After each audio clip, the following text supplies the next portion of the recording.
Good morning. Good morning, good morning, good morning. What's up, you all out there in video land? How y'all doing? This is Knowledge by Nikki Smith with 1K. And I am coming to you all this morning with my mind in like crazy motion. I mean, my mind is running right now. Like, something got to happen like immediately. Let me give you some tidbits on what brought me to do this message. I would call myself a finisher. Let me explain what that means.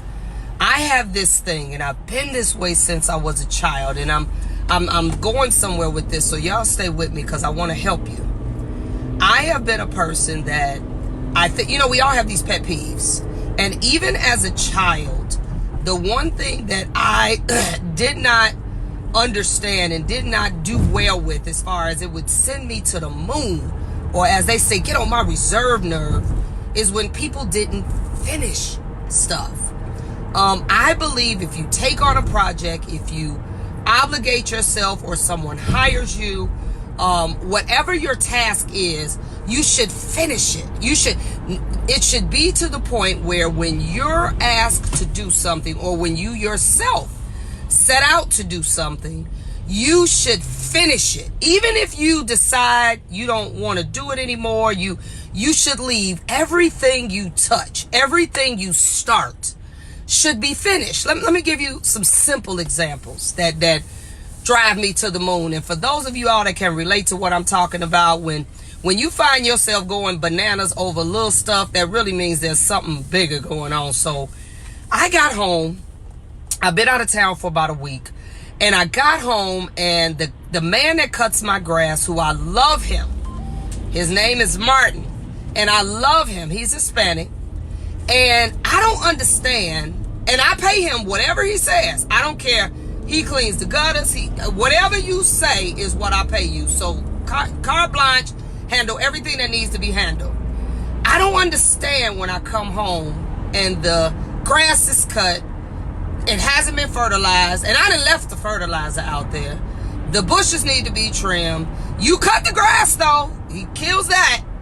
But he doesn't finish the project. Because to me, part of cutting the grass is also making sure the hedges are trimmed. Also making sure all the little weeds are pulled up.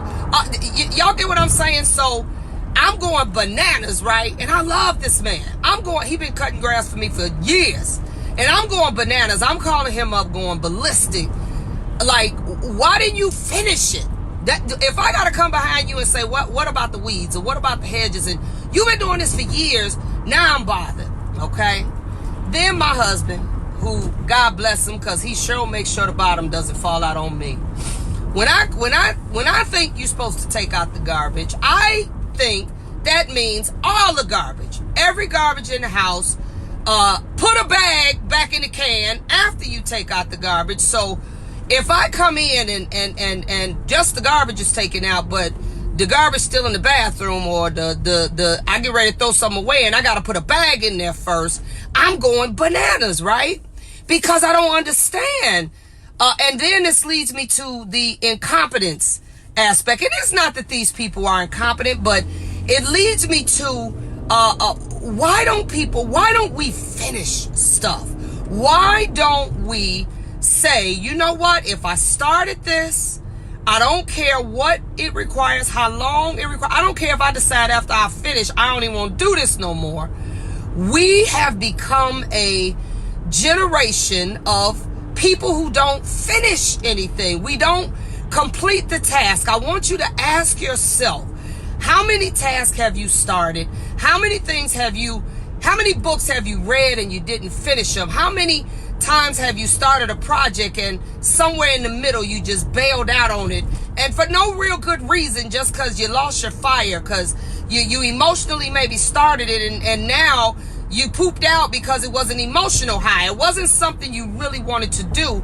How many of us have done that? And I'm talking to my people who own something and have to delegate duties, and I don't care whether you're a salon owner, if you real estate company, this is for everybody who's self-employed, and you have to tell your assistant, if you're stylist and you have to tell your assistant she's a shampoo girl, but why do I have to tell you to also clean up the sink, as if that's not part of the task that you do it? This is my thought process, guys. And so yesterday I had all these little things that had happened to me all week, and they were petty, but they were sending me to the moon, guys. I was like straight up ready to flip tables about this stuff. And then I said, because I'm very self-aware, I said, okay, hold on, Nick. What's really going on? This is what I say to myself when I find myself tripping about stuff that ain't even that deep. I'm like, yes, I do want him to finish it still now, but the level of me being pissed definitely didn't match the task that I was tripping over. So I sat back and I said, God, I'm tripping, and I need to know what this is really about.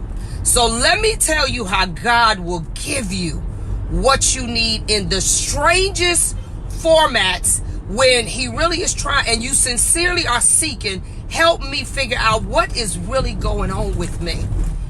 And this is what happened, guys. And it has stuck with me all day. I sent this to a couple people, this message I got. So I read a lot, and when I find myself tripping, and I call it when life is noisy, and I'm like, what is really going on? I read. That is my default mechanism. I read it. You all got to create a default too, that when you find yourself tripping or going through stuff, you got to create a productive default that your mind automatically goes into and your body follows, so that at least when you get on the other side or you figure out what this really is, you haven't caused yourself more harm. So let me tell you what happened. I go into reading. So I had just got back off the plane yesterday from a week trip, and I'm tired as ever. I should have carried my butt home, but I'm in this mode and I'm tripping, y'all. So I decided to make a 2-hour drive to a destination that I've been needing to do anyway.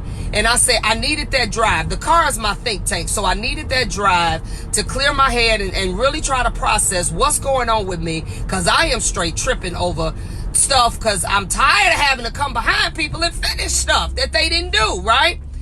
So this is what God gave to me. I am in the process, and this will be the maybe 5th or 6th time I'm reading the book Leader Shift. It's the 5th or 6th time that I'm reading this book, right? Because it's by John Maxwell. It's his new book. The book is so phenomenal. It's very difficult to read it all at one time. You got to read a piece, take it in, process it, read a piece more, take it in, process it. So I actually have completed the whole book, but I needed to go back because I know I'm in this shift, and I'm tripping about stuff that the level that I'm tripping is not justifiable to what's happening, even though I do want them to do better. And then my assistant at the salon, I got to tell y'all this before I tell y'all what this book gave me. My assistant at the salon, who I absolutely love, but she was acting totally incompetent about what I thought was a simple task. So I find myself, and I try to regulate when I'm screaming at grown folks because they're not children, but I don't understand what she didn't understand. So I'm literally japping out, which I could tell she was retreating back because I'm going bananas over what is it that you don't understand. I didn't explain this 15 different ways. So I knew it was time for me to push pause. So, okay, I'm driving and I'm reading this book, and I went back to chapter 8. And I can't remember the title of chapter 8. But guys, let me tell you something that chapter 8 was about. That John C. Maxwell, if y'all don't ever get nothing from me, I need y'all to get this. He talked about, as we start to grow and as we start to expand, we clearly have to get people to assist us in what we're doing. It's impossible to do it all by yourself. And I actually have great people that work for me and that are around me, even though they don't finish stuff that I need them to finish. But this is what it said. I need y'all to write this down, or somebody put this on the screen. He said in his mind, his definition of disappointment is the gap between expectations and reality. I'm going to say that again. He said what disappointment is, because that's how I feel when people don't finish stuff. That I'm disappointed and I'm tired and I feel like they're being incompetent. And this goes to everything we do, not just work. He said disappointment is the gap. It is that space between expectations and reality. And he went on to explain what that meant. If you, me, anybody does not give people that we align ourselves with, whether we're in relationships personally or professionally, clear expectations on what we need from them, what happens is when the reality of what they're thinking or how they do what they do starts to happen, we japping out because we never really told them what we expect, and we just want them to know it. We just expect that they should know that if you do this, that this should happen. Or if I ask you to do that, you should automatically do this. And I listened to this chapter, guys. I promise y'all, it's a 2-hour ride. I listened to this chapter, I know, 5 times in this 2-hour ride. Just a part of the chapter. And he went on to explain that what starts to happen as we're hiring employees, as we're getting into marriages. He broke that thing down. He said when you marry, you cannot just expect your spouse to just know what you want. If you ain't broke that thing down, and as he said, as simple as it sounds and as petty as it sounds, you have to be step 1, I need this. I need 1, 2, 3, 4, 5. I don't care how many bullet points you got. You have to get people to know what you need, and you have to ask them, do they understand what you expect? However you need to say it. If that person alludes that they are not up to meeting those expectations, do you know how much time, energy, money, aggravation we could potentially save ourselves? So I'm sitting here as I'm listening to this, and I'm realizing that my standards are extremely high. My expectations, I don't expect anybody to do any more or less than what I would do. So here I am expecting people to do and think and move and act and respond and critically think the way I would, but I never even bothered to give them that or tell them this is what I expect, nor did I ever see if they were actually fit to be able to handle that level of expectations. So here I am pissed, and I didn't do my job. I didn't give clear direction, definition to what it is that I need. So this is what I learned from this, guys. When you have expectations, I don't care what it is. If it's in your kids, if it's in your spouse, if it's in your employees, whatever it is, he put it this way. You don't just go in director mode and start directing the people, telling them I need you to do this, that, and the other. No. That's not the approach. What needs to happen now is everything you expect needs to come in the form of a question. Oh my God, this changed my whole attitude. So in other words, if I expect you, I'm going to use a very simple circumstance. If I expect you to take out the garbage, I'll just use that. That's a really simple thing. What I first need to ask you before I tell you what I expect, what does taking out the garbage constitute to you? What does that mean to you? What does taking out the garbage consist of in your mind?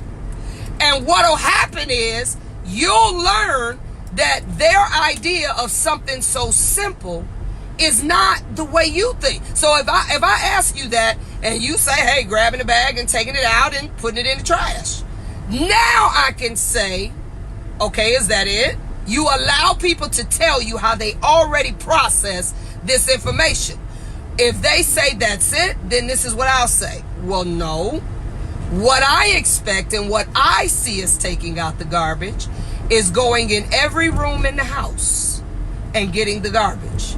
Taking out the garbage, yes, that is part of it. putting it in the can outside, making sure the bag is tied up, as well as putting the garbage bag back in the can so the next person cannot have to do that. This is what I now understand is where I've went wrong. I've went wrong because I haven't asked the right questions and I haven't been crystal clear after I've assessed the answers to make sure that we are on the same page. I had to tell one of my coachees yesterday, she's in my reflections group, she wants to hire someone. This was after I had heard this, and mind you, I heard it before, but it's something about when you're in different frames of mind, how the same information that you heard 5 times will all of a sudden stand out like a sore thumb. And I told her when she wanted to hire this person, I said, this is what you got to do. Don't go in telling them anything. We are going to get a list of questions based off of what you already know about them. We are going to ask them questions worded in a way that we now know we can get the exact answers and how they naturally process information. When they naturally process it, now I can see how you already think. Basically, I call this working backwards. Instead of me telling you, I want to already see what you know, how you think, how you see this task, whatever it is. And now if I need to fill in anything, now I can tell you what I need in addition to. Guys, I did this last night. I sat down, I thought about every single relationship.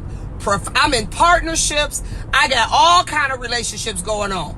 I thought about every single one of them, and I took the time to write down, what about this relationship am I not satisfied with? What about it? I wrote it down on a piece of paper, and I said, okay, these are the things I don't like. And I transferred those things. I put a line in the middle. I can't stand when they do this, all these things. I went to the other side and I said, how can I ask them in the form of a question what their idea of this is? So this is what I did. I literally on one side had everything that drives me bananas. On next to it, I said, okay, I'm going to sit down with them. I didn't care who it was. And I'm going to ask them, how do they see that thing? What is it that they think they should or shouldn't do? Or just what the questions were all different. And I'm going to ask them so I can get a clear expectation, me, on what they are planning on doing or not doing. That is where now the communication will set in. And after they give me the clear diagram or blueprint on how they want to approach certain things, I now know what to expect from them. And then I now can tell them what I expect from them, or what they should expect, or what they should expect from me, should I say. And I now know what to tell them I expect from them. This will start to bridge that gap that we are constantly having between expectations and what really happens. What really happens is more often than not what we expected. So I need you to ask yourself, with every single person, if you're an owner and you feel like you got the most incompetent staff of life, I need you to ask yourself, have you asked the right questions? Have you given them clear expectations on what is required to work here? Do they fit? They may end up telling you, well, I'm not going to be able to do that. That's not going to work for me. At this point, now we can make decisions without falling out, without japping out on each other, without screaming like I have done unnecessarily at people. Because if I had have done that due diligence, I would have known what to expect from them. They would have known what to expect from me. And I would not have these, I call them my meltdown moments, where I'm like, is the whole world stupid? My lawn guy, I never told him that I wanted him to cut the grass and do the hedges and do the, you know what happened? One day, he just felt like doing it, and he did it. And so now I'm expecting that he's going to do it all the time. but he ain't never said that. So what I now have to do and say to him or ask him, what does keeping is no, this is what I actually put for him. Because he's Hispanic, right? So y'all know I got to play charades because I don't speak no English or no Spanish. So now I have to ask him, what does keeping up with my yard mean? Or do you consider keeping up the yard just cutting grass? Or what is, how do you see that? He'll be there Thursday. My next conversation is, what comes with you taking care of my yard? That's all I got to say. If he says cutting the grass, cutting the hedges, putting fertilizer down, he cleans out my gutters. If he says all of that and it fits the expectation of what I think it should be, then what I'm going to say to him is, okay, since that's what you think it is, I expect that to be done every time it's needed. And I don't expect to have to tell you. So I should not have to come home and not see what you've acknowledged is what you should be doing as part of your job. You've already said it, and now I'm going to make you accountable for it. I promise, after we had that conversation Thursday, I probably will never come home with my hedges not cut, with my fertilizer not put down, with the weeds not pulled, but we haven't had that conversation yet. If you got employees and you never told them what's expected, take out your own garbage, wipe the or ask them, okay, if you find you having issues, they don't clean up behind themselves. Ask them, let's put it in the form of a question. Ask them, what does cleaning your station mean to you? You tell me what your idea of cleaning your station is. And let them tell you, taking out my garbage, wiping down my chair. Let them tell you what they think that is. If they miss something, then once you allow them to finish their conversation, you could say, okay, all of that is absolutely correct. But in addition to that, in order to be here and for us to keep this place clean, I'm going to also expect you to do this, to do that, to wipe the base down, to whatever it is. Guys, when God knew I needed what I heard yesterday. Because have you ever been in a position where you're ready to fire everybody? I was ready to fire everybody. I was ready to give me a new grass guy. I can't get a new husband because he got to stay. I was ready to give me a new grass guy. I was ready. I was ready to say I'm so sick of people not finishing stuff, and I got enough work, and I got to come behind them, and I got to finish it, and I got to do this. Why couldn't you just do it? And I realized it's me. It's not them. It's me. Now, I ain't saying people aren't incompetent, but what I am saying is once you have that expectation conversation, you now can make them accountable for what they said. You said that cleaning the station was this, and that. So now I'm expecting you to do it. So now you got to help me understand why you ain't doing it. Now you got a reason to jump out. Because they said, they acknowledged that they knew exactly what their job was. You said, cool, we got this. We should have to have this conversation no more. My disappointment came, and it still is things I gotta fix. Because there's this huge gap, as John Maxwell says, between expectations and reality. That's what disappointment is. So if you're not getting what you need, if you are not getting people to perform in the way you need them to perform, if you are not getting what you need from a company or a service or beyond people, it's because you have not asked the right questions like I didn't, and you have not laid out clear expectations on what needs to happen after you already have assessed what do they think it is. What do you think this is? I find, and this is the way John Maxwell explains it in chapter 8 in the book Leadership. Y'all gotta read it. I have read it, but and I'll probably read it again. I was actually listening to the audio when I was driving, and I had the book in the car too. I now understand what I need to do. I wrote out, I did the paper. Now I have to line it up. And when they talk about making assumptions, Those assumptions come from when we expect people just to know what it is that we want from them or that we expect from them, and they don't just know. If you don't take a computer, you cannot expect a computer to perform and to come up with things that you never actually put in there. And then even a computer, we will put things in a computer. I'm in the process now having to buy another computer because it doesn't have enough memory. Guess what the question I should have asked was, based off of what I'm doing, I knew what I was going to be doing. I should have asked when I bought it. This is asking the customer service person at Apple where I got this computer. I need to do videos, graphics, this, that, and the other. Can I expect this 128 gig memory computer to handle that? He would have told me no that day. I'm expecting a computer to perform in a way that it wasn't designed to do. It is not designed to handle all of what I do. And had I put that out there in the beginning, I wouldn't have to go back now and trade up, buy another computer, spend some more money now to get something that requires more memory. So guess what's going to happen now? I go into Apple and I say, look, I need to do this, that, and that. I'm not even telling you what I need. And I need this to last me for a little while in case I triple the amount of this that I'm presently doing.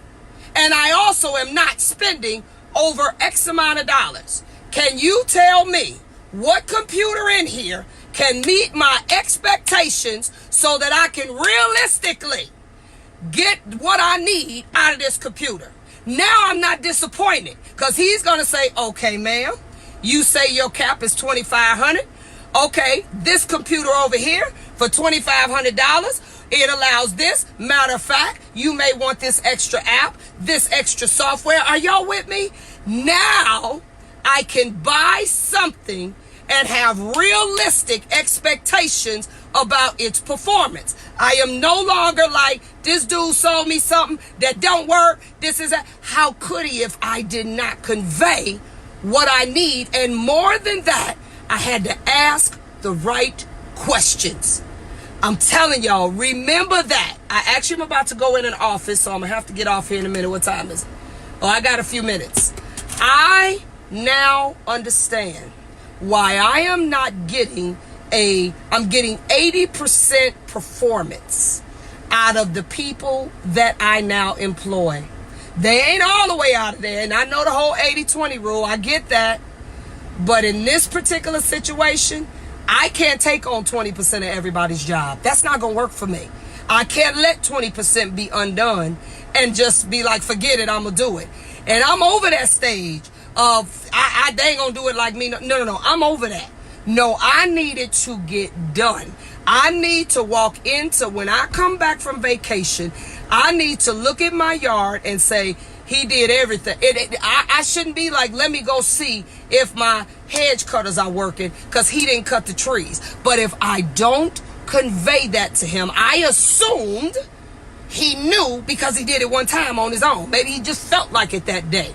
But that doesn't mean that he thought it was the job he's supposed to do every single day or every single week or every other week or however I have him doing it. So just remember this.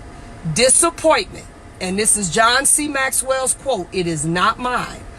Disappointment only comes when there is a huge gap between expectation and reality.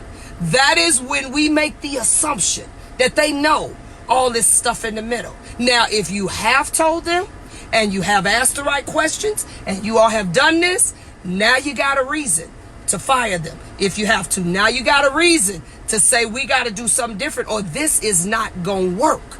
Now you have a reason to say that or to jump out if that's what it requires.